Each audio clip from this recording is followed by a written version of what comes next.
Yes guys, welcome back to another video. Welcome to the George Benson football channel for a video walking along the beach on an island called Nusa Lembongan. Hopefully you guys enjoy this setting. We seem to like the walking and talking videos. It gives me like a bit more energy, you know. Sometimes when I'm sat down, if I'm talking about something negative, which unfortunately recently has been a common topic regarding Chelsea videos, I feel like my energy just like sinks into myself. Whereas if I'm walking, and you guys can see the ocean behind me and the water creeping up on my toe that I stubbed yesterday and ripped the skin off, which is ever so slightly sore, it gives me a bit more energy. But today, we're not here to talk about my big toe.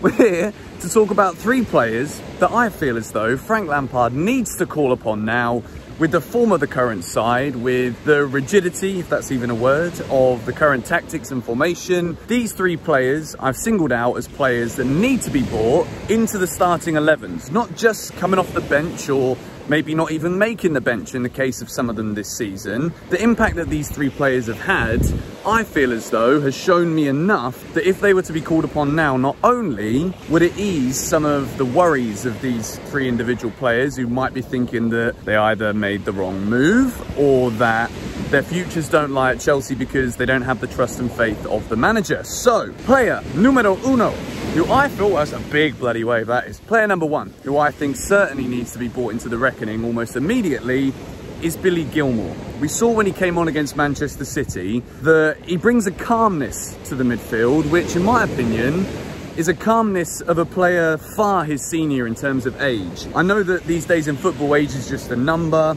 Billy Gilmour's obviously come into the Chelsea first team at the beginning of 2020 and made a huge positive impact on the side, particularly those games against Liverpool and Everton. But the thing I really like about Billy is not just his positional awareness, but he passes the ball very well, he holds his shape together very well. The downside of Billy Gilmour is that he's not the biggest player, he's not the strongest, and the Premier League is a very physical league. So sometimes he might struggle to muscle players off the ball, but he loves to put in a tackle as well, be it a slide tackle or going shoulder to shoulder with the man in the middle.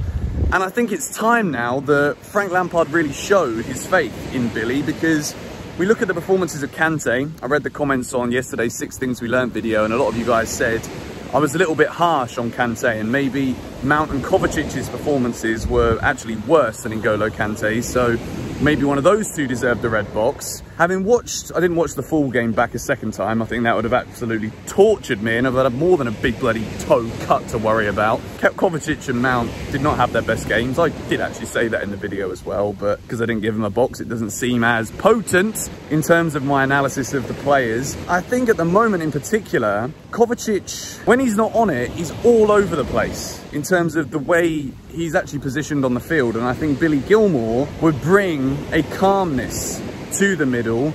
And the thing I like about Billy is he's not always looking for the easiest pass. Billy Gilmour's got a long ball in him. He's got a through ball in him, which we saw the stats that came out last week. Chelsea in through balls, creating opportunities, scoring goals from these situations is actually something that we're not doing very well with at all. So I think Billy at this point, considering Kante looking tired, maybe Mount tired as well because he plays so many games. A lot of people like to scapegoat Mason Mount as Frank Lampard's boy. When everything goes wrong for Chelsea and Lampard, it's easy to blame Mason Mount. I don't want to get into any of these quarrels or debates because I think Mount is a very good player. He's a very useful player for Chelsea. And over the past 18 months or so, I feel as though he has been one of our most important. That's just my opinion. You're entitled to your own. But at the moment, I'd say Billy Gilmour could come in for Mateo Kovacic if we're looking to play with a 4-3-3 again, which I don't think we should, by the way. I think a 4-2-3-1 would actually be a favourable move for us now. We've used it a few times, but since, let me just grab my camera a little bit differently. Since the turn of the form, I think we can see that the 4-3-3 is too predictable of a system. The ball goes out to the wings far too often, and it's time that we change things up. So, bearing that in mind, I've gone with a 4-2-3-1, and after his performance when he came on against City, one of the only real shining lights of the day was Callum Hudson-Odoi. And when he started this season, he's got 2 goals, 1 assist in just 2 Premier League starts. And I think it's time now that we actually gave this guy a go. You know, whether if it is a 4-2-3-1, we could maybe see Ziyech play in the middle, or put Callum on the left-hand side, Pulisic in the centre with Ziyech on the right. I think Callum's performances now when he's coming off the bench he's not complaining. He's not sitting there saying, oh, I'm not getting enough game time, I'm playing well and then I'm dropped again, or I'm not even in the squad. I think it's time now to really give Callum a run in the side. When form's not been good, you know, it's time to give these players who come on and make a different start. And that's exactly what Callum Hudson-Odoi needs to further his career, to continue his development. And the way he played against City, where he's looking to take players on, he's very smart with his movement, he goes into the box as well at the end to score a consolation goal, but a goal nonetheless. I think Callum Hudson-Odoi could become a very important part of this Chelsea team. And I think now, if Frank Lampard doesn't put his faith in him and actually start him, he has to start against Morecambe. And then I think he's got to start in the game against Fulham as well, just based off of merit more than anything else. And I think Callum's got that spark.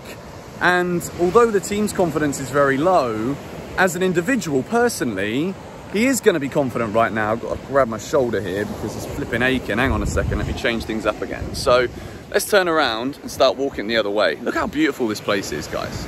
Blimey O'Reilly, Mike Riley. This place is Mike Riley for real. So Callum Hudson-Odoi's got to come into the side. And the third player that I want to discuss is a man who a lot of people are still liking to blame for what's going on right now at Chelsea. You know, we spend 72 million and 50 million on these two Germans.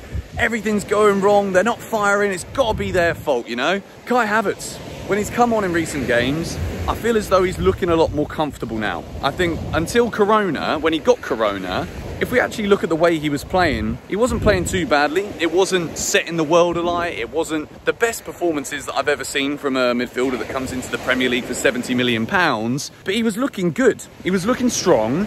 And then Corona here, and then he comes back, and it's never really quite hit those levels. Look at this shell. Look at this. So Kai Havertz has got to come back into the team. And I think going with this 4-2-3-1 idea that we've been talking about throughout this video, I think he comes in the centre. I mentioned putting Pulisic in the centre, but Ziyech doesn't look fit enough. He wasn't ready for that game against City. So at least for the next 2 games, I would like to see a front 3 behind the striker, whoever that may be. Pulisic on the left, Callum Hudson-Odoi on the right, and Kai Havertz in the middle, with a holding midfield partnership of maybe Billy Gilmour and N'Golo Kante.